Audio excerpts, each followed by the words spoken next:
Chers téléspectateurs, bonjour, bonjour, bienvenue à notre émission La jeunesse chrétienne dans l'actualité. Vous êtes de plus en plus nombreux à nous suivre, je vous en remercie. Donc aujourd'hui, on va passer directement dans le vif du sujet. Nous allons parler de Ne te sous-estime pas avec le frère Emmanuel Lufangulu. Emmanuel, bonjour. Bonjour. Tu peux te présenter, de quelle église tu viens, qu'est-ce que tu fais à l'église? Je m'appelle Emmanuel Fangolongoma. J'ai actuellement 23 ans. Je suis né d'une famille composée de 6 enfants. Je suis le quatrième. Et donc, je prie à l'église à vie comblée de Bruxelles, qui est dirigée par mon père, le pasteur Mbomoudegui Emmanuel. Et là, je voulais en tant que chantre et en tant que prédicateur, je travaille vraiment dans ce qui est la modération également. Et voilà un peu dans quoi je travaille dans tout ce qui est à l'église. Ok. Et c'est quelle église tu as dit? L'église La Vie Comblée de Bruxelles. La vie comblée de Oui, Bruxelles et dont le père, ton oui, père est pasteur. exactement, ouais. D'accord. Et pourquoi est-ce que tu as choisi le thème Ne te sous-estime pas?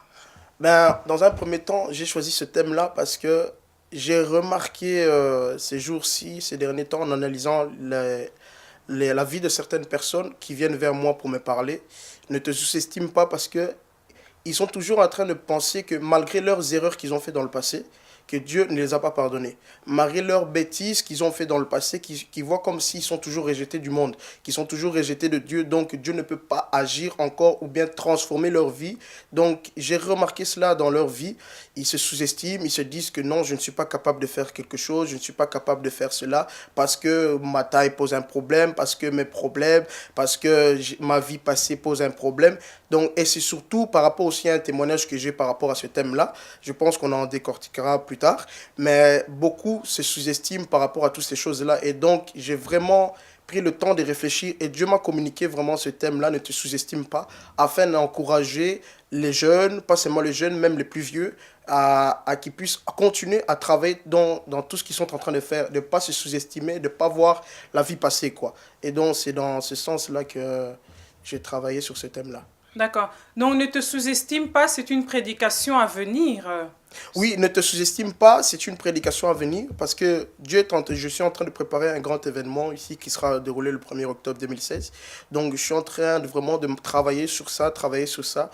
Ne te sous-estime pas parce que vraiment, je pense qu'il est temps, le temps de condamner les gens, je pense que c'est fini. Il est temps d'encourager beaucoup, que ce soit les jeunes ou bien les plus vieux, parce que beaucoup ont traversé des moments difficiles. Si on se demande de prendre leur vie et que nous, on donne notre vie à eux, on prévoit que peut-être que ce que nous traversons n'est pas plus pire que ce qu'eux ils traversent. Donc moi, personnellement, j'ai pris ça comme une prédication, je travaille dessus. Il y a beaucoup de sous-thèmes vraiment qui sortent de ce thème-là, ne te sous-estime pas, afin d'encourager le peuple de Dieu. Le peuple de Dieu.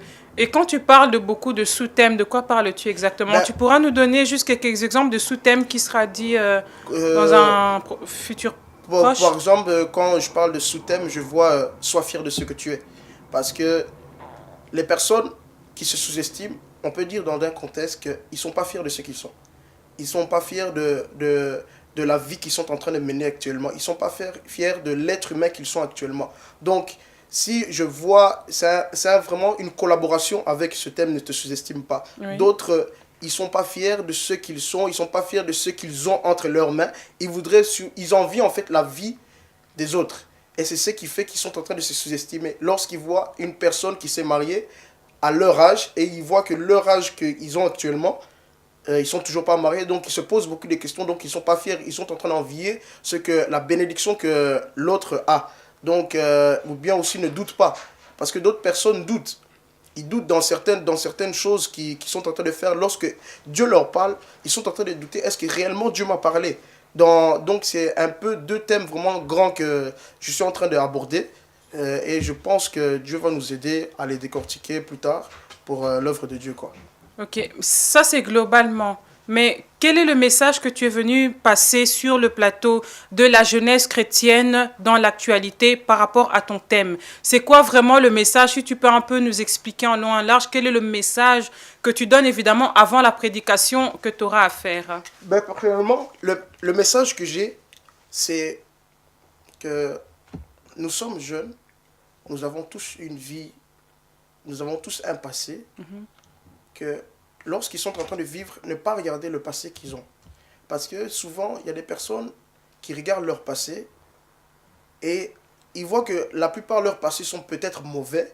Ils se disent que c'est pas possible qu'il y ait un changement dans mon futur.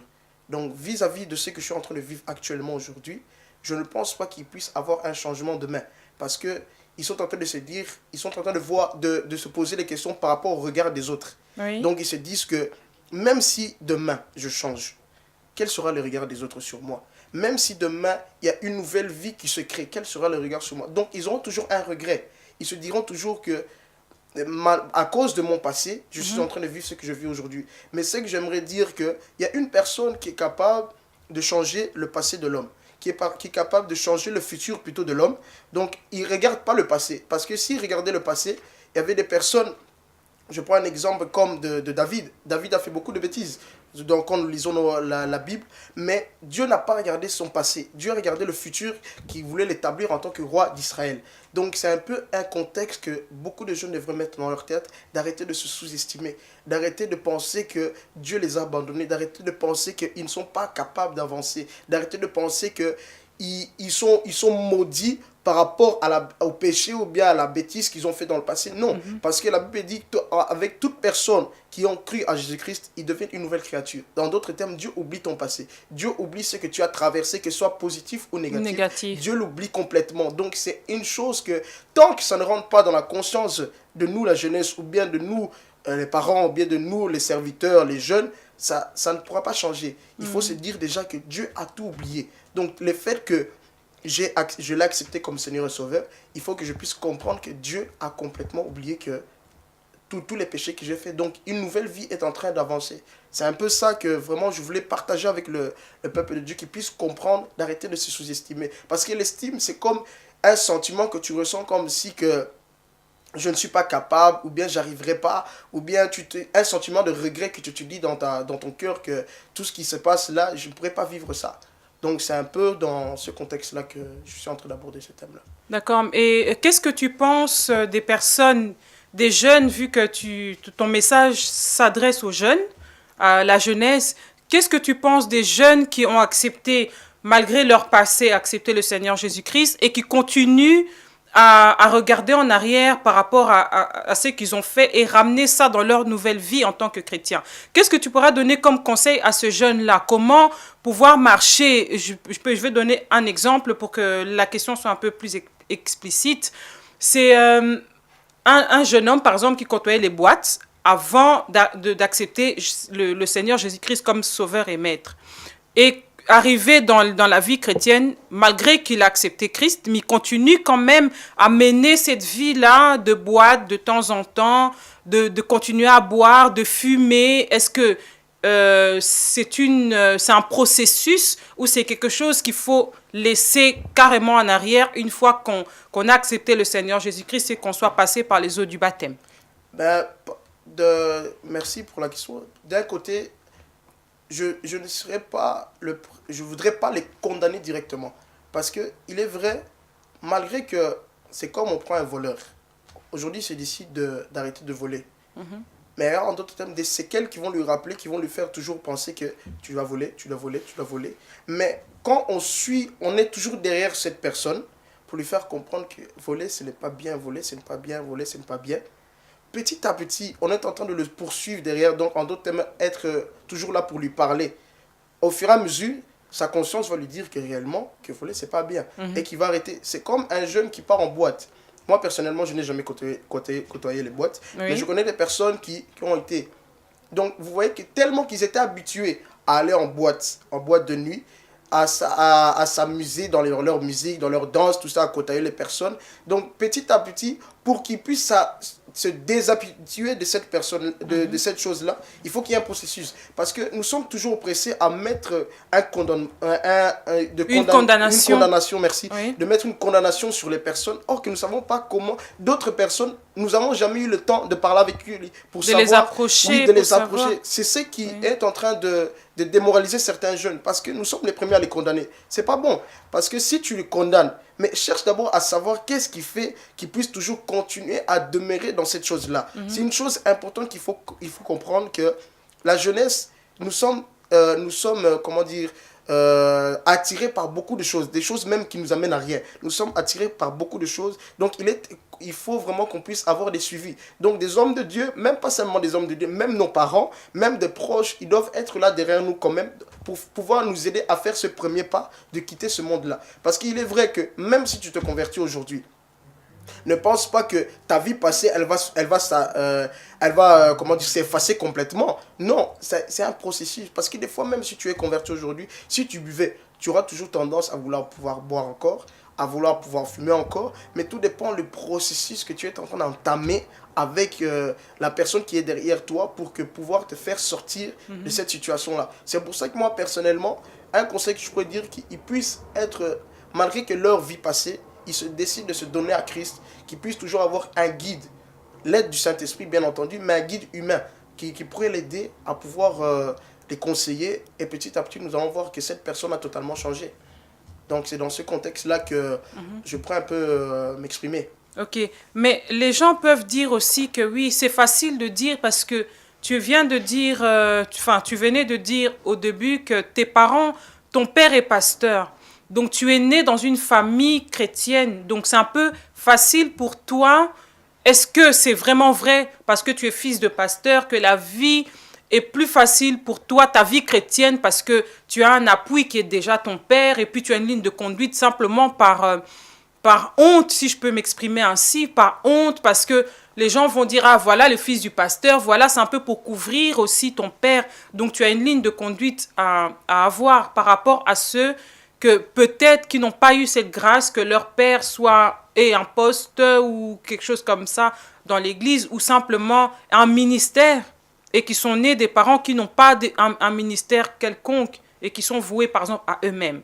Qu'est-ce que tu pourras dire par exemple à cette personne, à ce jeune qui mène une vie comme ça, qui tombe, qui se relève malgré qu'il est déjà passé de l'autre côté en acceptant le Seigneur Jésus-Christ? Est-ce que c'est facile pour un enfant qui est né dans une famille pastorale et un enfant qui est né dans une famille chrétienne, des membres de l'église tout simplement, ou peut-être pas du tout?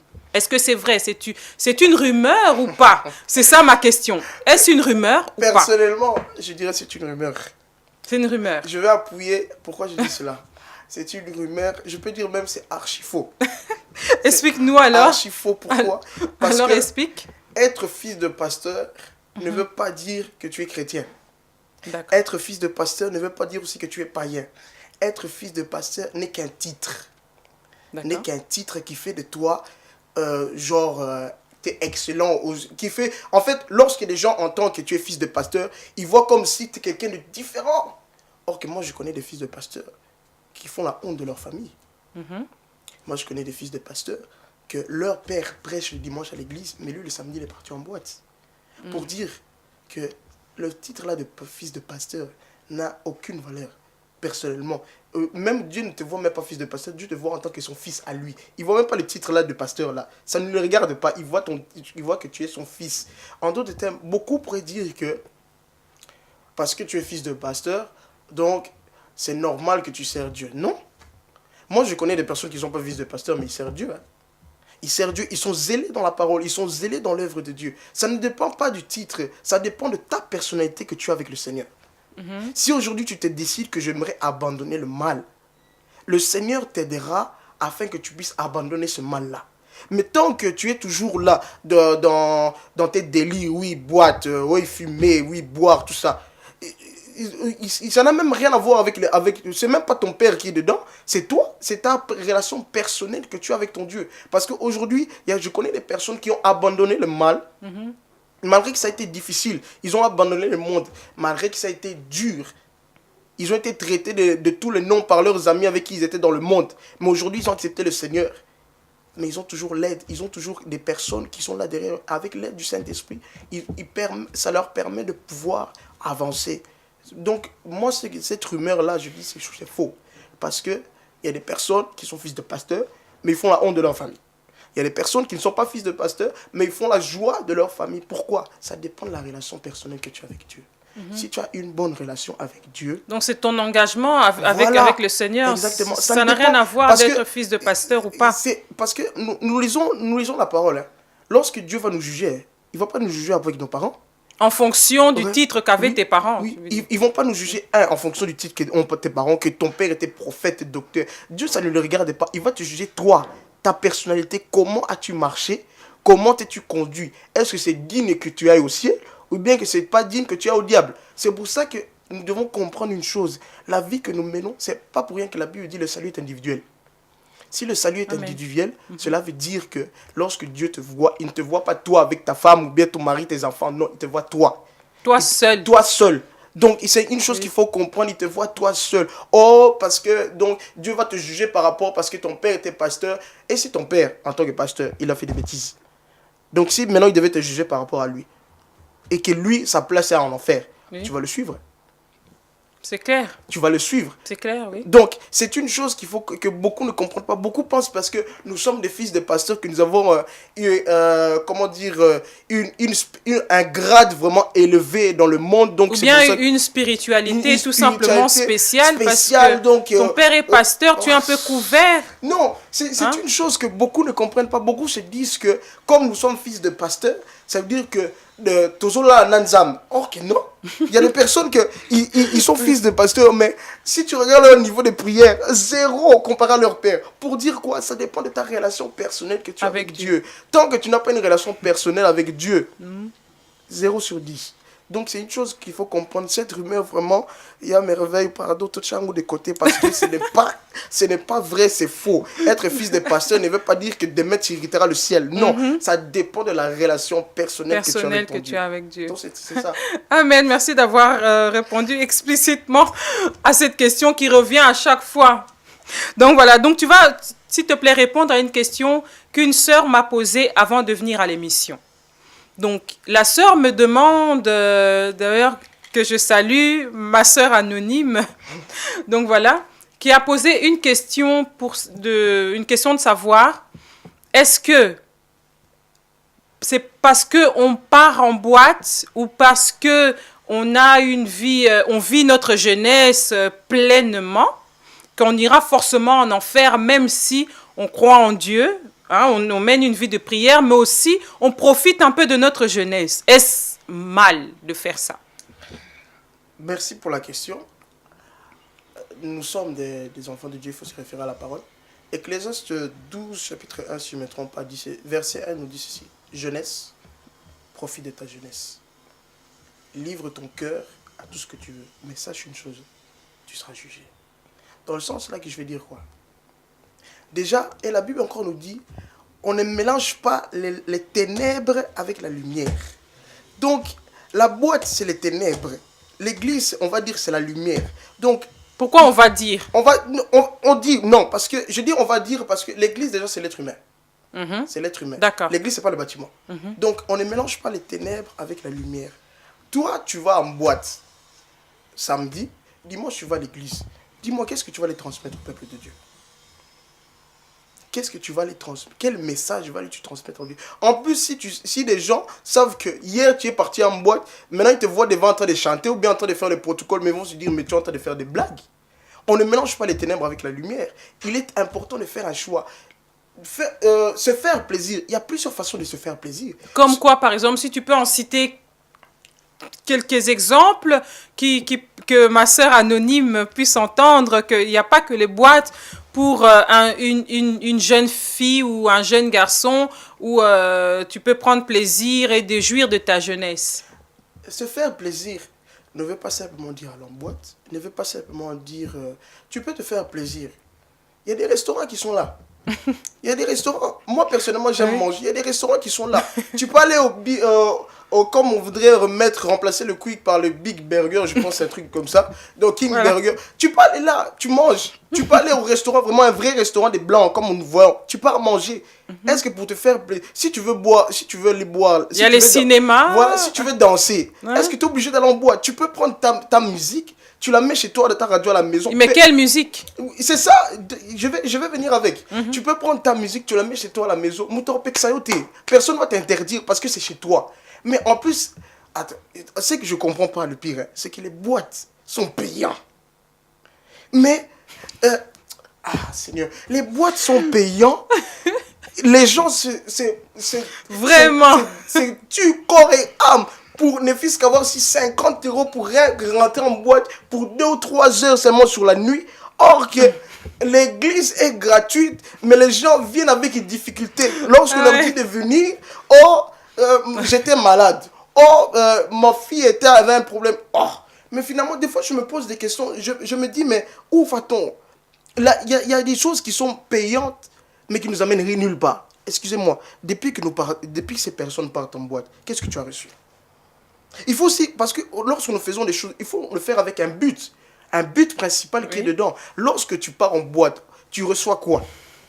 Qu'est-ce que la boîte te donne? À part que tu danses, à part que tu rencontres des personnes, tu danses avec eux, à part que tu bois, à part ça, ces choses de choses, tu peux le faire chez toi à la maison. Je suis vraiment désolé de dire ça, mais tu peux le faire chez toi à la maison. Oui, oui. Parce que ça ne t'amène nulle part. Vous savez, nous voyons, beaucoup critiquent l'église. Nous voyons que l'église, les gens, parce que les comportements, l'église, premièrement, c'est pas le bâtiment. C'est une chose qu'il faut se mettre à la tête. L'église, c'est pas le bâtiment, l'église, c'est toi. L'église, c'est moi. C'est pas pour rien que la Bible dit que vous savez pas que vous êtes le temple du Saint-Esprit, votre corps. Si dans ton corps, tu l'entretiens bien, je ne te refuse pas de pouvoir aller boire. Je ne te refuse pas de pouvoir aller t'amuser. Mais il faut savoir t'amuser dans quel contexte. Parce que nous rentrons pas toujours dans la profondeur de savoir ce genre de lieu, qu'est-ce que ça représente. Tu sais pas combien d'esprits avec qui tu te rencontres lorsque tu vas en boîte. Ne pense pas que parce que toi, tu te dis, oui, j'ai l'esprit de Dieu, que tu vas te rencontrer avec toutes les personnes qui ont l'esprit de Dieu. Non, tu ne sais pas quel esprit est là-bas dans la boîte. Tu ne sais pas qu'est-ce qui pousse ces gens-là à pouvoir danser dans ces musiques-là. C'est une chose qu'il faut comprendre, c'est que ce genre d'endroit, personnellement pour moi, ça ne t'amène nulle part. Ça ne t'amène nulle part. Donc, si tu rencontres dans ta vie, c'est pas pour rien qu'on dit... ça va me revenir. Donc, si tu rencontres des moments difficiles dans ta vie, ça ne doit pas te pousser à aller en boîte. Parce que beaucoup, aujourd'hui, ils boivent parce qu'ils sont dans des soucis. Beaucoup, aujourd'hui, vont en boîte parce qu'ils sentent qu'on les a rejetés. Mais excuse-moi, là, tu es en train de t'entretuer à 2 reprises. Parce que tu vas boire. L'excès de boire, ça peut provoquer des maladies en toi. Demain, on ne te voit plus dans ce monde. Donc, pour dire que ce genre de choses, ça n'appelle nulle part. Moi, je connais juste une solution. C'est de s'attacher au Seigneur. Et quand tu t'attaches au Seigneur, je ne dis pas que tu vivras une vie rose toute ta vie. C'est vrai, il y aura des moments difficiles. Mais les moments difficiles qu'il y a, c'est pour simplement que Dieu montre réellement que je suis Dieu. Parce que si nous référons encore à la Bible, la mort de Lazare était fait exprès en d'autres termes. Parce que Dieu voulait simplement que son nom à lui, Christ voulait que le nom de son Père soit glorifié au travers de cette situation-là. Donc, ça ne veut pas dire parce que tu traverses des moments difficiles que cela doit te pousser à aller faire n'importe quoi. Parce qu'en te faisant n'importe quoi, tu te détruis toi-même. Et tu détruis les personnes qui sont autour de toi parce qu'ils se soucient de toi. C'est une chose que beaucoup ne comprennent pas. Donc, voilà un peu la réponse que je pourrais donner à la sœur là. Ben, j'espère, ma sœur, que tu as reçu ta réponse avec notre frère Emmanuel. Donc voilà, on s'est un petit peu éloigné du sujet. Le sujet, je rappelle, était « Ne te sous-estime pas ». Quel est maintenant globalement ce que tu pourras dire par rapport à « Ne te sous-estime pas », peut-être à notre sœur anonyme? Ben, ce que je voudrais le dire, ma sœur, dans la vie, il est clair que nous passons des temps difficiles, nous passons des temps de douleur. Je ne sais pas quelle situation te pousse à poser cette question, qu'est-ce que tu traverses, mais ce que je pourrais te dire, c'est que le fait de s'attacher à Christ peut faire que ta situation a pu changer. Parce qu'aujourd'hui, nous avons vu que beaucoup, pour que leur situation puisse changer, ils vont chez des voyants, ils vont chez des, je ne sais pas de quelles personnes, ils vont se détruire dans des différents trucs qui ne donnent pas la vie. Mais moi, je te dis que même si Dieu, tu ne le vois pas, mais il est capable de changer ta situation. Le seul secret, c'est de s'attacher à Christ. Donc, malgré les problèmes que tu vas avoir, parce que ça, les questions que tu te poses, C'est simplement les débuts. Tu te poseras encore beaucoup plus de questions par rapport aux autres situations que tu vivras, qui seront peut-être même difficiles. Donc le seul secret est que tu puisses t'attacher à Christ. Christ est la solution. Voilà. Christ est la solution. Donc, c'est la prédication que tu prépares pour... c'est quand encore tu as dit ton événement? L'activité que je suis en train de préparer, c'est pour le 1er octobre 2016. Ça sera de 17h à 21h. Je ne préfère pas encore communiquer le lieu de l'événement parce que ce n'est pas encore établi, ni la date, ni où ça va se dérouler. Mais une fois que ça sera prêt, je reviendrai ici. Je parlerai de l'activité vraiment. C'est pour le 1er octobre 2016. Donc, branchez cela dans vos dates. Ça sera une date à ne pas rater. Donc, le thème était ne te sous-estime pas. Sois fier de ce que tu es. D'accord. Est-ce que c'est personnel à toi ou bien c'est ton propre témoignage ou bien c'est quelque chose, vu que tu as choisi ce thème, ne te sous-estime pas quand même? Ça fait partie de mon témoignage parce que c'est vrai que dans la vie, ça n'a pas toujours été facile. Personnellement, pour moi, dans certaines situations, ça n'a pas toujours été facile. Mais malgré cela, Dieu m'a donné la force de pouvoir me relever. Et actuellement, aujourd'hui, je peux dire que je suis fier de ce que je suis. Parce que dans le passé, je me posais beaucoup de questions par rapport à ce que je suis. Mais jusqu'à un moment donné, Dieu m'a fortifié. Et il m'a donné vraiment ce courage de me dire que d'être fier de ce que je suis. Voilà. D'accord. Moi, j'ai découvert tes prédications sur Facebook. Ah bon? Après t'avoir connu, bien évidemment. J'ai découvert tes prédications sur Facebook. Il y en a quand même pas mal que tu partages. Hein? Bon, il y a quand même pas mal. Hein? Donc, c'est quand est-ce que tu as commencé tout ça? Wow. Est-ce un appel, toi aussi, à devenir pasteur? Un futur pasteur, un fils de pasteur? Vous savez, futur pasteur toi-même? Ma soeur Merveille, il y a beaucoup de gens qui pensent que parce que tu prêches, obligatoirement, demain tu dois être consacré, pasteur, prophète. Non. Il y a des personnes qui prêchent sans pour autant avoir des titres. Déjà pour moi, ces titres-là, désolé de dire ça, mais ça ne me dit rien. Parce que moi, tant que je suis fils de Dieu, c'est le plus important. Oh, tu peux me donner le titre-là de pasteur, prophète. Je vais accepter. Mais je ne vais pas le mettre en évidence parce que à la fin du temps, Dieu ne t'appellera pas pasteur. Dieu t'appellera par le nom qu'il t'a donné. Donc, c'est une chose il faut se dire dans la tête que Dieu t'appellera par le nom qu'il t'a donné. Donc, c'est vrai que je prêche. C'est vrai, j'ai commencé depuis la première fois que j'ai prêché, surtout à l'extérieur, parce que je prêchais souvent, simplement, j'étais en coulisses dans mon église que je prêchais. Mais la première fois que j'ai prêché, c'était en 2014. Donc, c'était pour un événement. C'était la première fois que je prêche à l'extérieur. Donc, c'est depuis là. Et puis, depuis là, je reçois beaucoup d'invitations par-ci, par-là pour apporter la parole de Dieu. C'est vraiment une chose que je suis en train de demeurer dedans parce que j'aime faire ça. Et je sais que j'apporte beaucoup dans la vie des enfants de Dieu. Donc, vraiment, Dieu m'utilise au travers de ce travail. Et c'est un travail que je fais pas pour me faire voir, mais pour que la gloire de Dieu puisse revenir à notre Dieu. Donc, c'est un peu dans ce contexte-là. D'accord. Et pour un mot de la fin, qu'est-ce que tu pourras donner comme conseil aux personnes qui font la même chose que toi sur Facebook, sur Twitter? On les voit partout maintenant. Le phénomène Snapchat. Le phénomène Snapchat. On voit un peu partout maintenant. Mais personnellement, ceux qui sont en train de faire ce travail, franchement, je suis content. Je suis en train de voir que les réveils, surtout de la jeunesse, est en train de se faire. Donc, franchement, la seule chose que je voudrais dire, ne faites pas ça pour vous faire voir. Parce que si vous faites ça pour vous faire voir, à un moment donné, quand vous n'aurez plus le regard des gens, vous allez abandonner. Mais faites-le pour la gloire de Dieu. Parce que ce que vous faites là est déjà bon. Vous allez voir que petit à petit, beaucoup viendront nous rejoindre dans ce travail. Vraiment, tous ceux qui font les différents groupes. Je suis vraiment sur Facebook. Il y a beaucoup de personnes qui sont ici en Belgique, en France, ou à Londres, dans les pays où j'ai été ces 2 dernières années, que Dieu est en train d'utiliser. Même en Libye, en Inde, j'ai vu. En tout cas, je suis en train de voir que le réveil est en train de se faire. La jeunesse. De la jeunesse. Donc, vraiment. La jeunesse en mouvement pour l'évangile. Il faut continuer. Continuons dans ce contexte-là. Même les personnes qui font semblant de ne pas croire en Christ, ils viendront nous rejoindre. Sachez-le que ça sera dans ce contexte-là. Donc vraiment continuez, je vous encourage, je vous félicite. Vraiment soutenons-nous par les mains dans la main. Enfin, parce que ce travail est vraiment important et c'est un bon travail. Moi, j'ai jamais vu un travail qui paye aussi bien que le travail de Dieu. Amen. Donc, ça ne paye pas financièrement, Mhm. mais le fait que tu es en vie, c'est déjà un prix. Donc, voilà. Amen, amen. Ok, tu as une salutation particulière à quelqu'un, à ton père qui est pasteur, Bon, que je salutations. salue aussi. Personnellement, je vais saluer tout le monde dans la globalité parce que aujourd'hui, si tu salues une personne et il y a d'autres personnes que tu ne cites pas leur nom, ils t'enferment dans une boîte, ils disent je ne vais plus le parler. Donc, je Ça, salue c'est quoi? Ça, c'est les Libanga, ça. Ça, c'est. Ça, Là- c'est ça- vraiment. Ça, c'est Libanga. Ouais, c'est pour ça, moi personnellement, j'ai arrêté ce genre de choses. Je vais saluer tout le monde dans la globalité, vraiment, tous ceux qui suivent Nema TV. Et je profite pour remercier l'homme de Dieu, le prophète Nema.